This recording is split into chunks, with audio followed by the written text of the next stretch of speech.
చేస్తారు. And bro clear winner ఎవరంటే Daaku Maharaj, undoubtedly చెప్తాను, clear winner Daaku Maharaj. Sankranti 2025 clear winner Daaku Maharaj.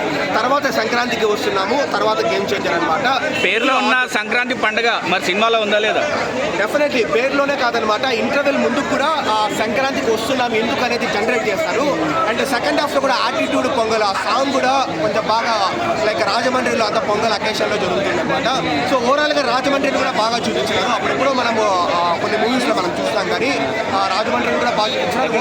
Cringe comedy లాగా అనిపించిందా? జబర్దస్త్ కామెడీ లాగా కొంచెం అంటే క్రింజ్ కామెడీ అంటే మన అనిల్ రావిపూడి గారు టీం హట్ అవుతారు, కానీ ఫోర్స్డ్ కామెడీ అనేది కొంచెం బెటర్ వర్డ్. ఫోర్స్డ్ కామెడీ అని నాకు అనిపించింది ఫస్ట్ హాఫ్లో. అంటే నాకు నవ్వు రాలేదు, కొంతమంది నవ్వుతారో థియేటర్లో కొంతమంది నవ్వలేదు, కానీ ఫస్ట్ హాఫ్లో కొన్ని చోట్ల ఫోర్స్డ్ కామెడీ అని నాకు అనిపించింది.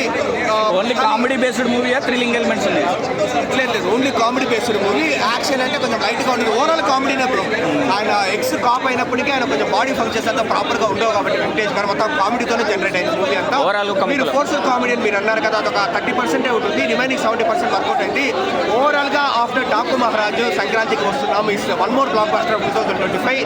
అండ్ ఫ్యామిలీ ఆడియన్స్ ముఖ్యంగా వెంకటేష్ గారి మూవీస్ ఇష్టపడే వాళ్ళు డెఫినెట్లీ వచ్చి చూడొచ్చు. Thank you.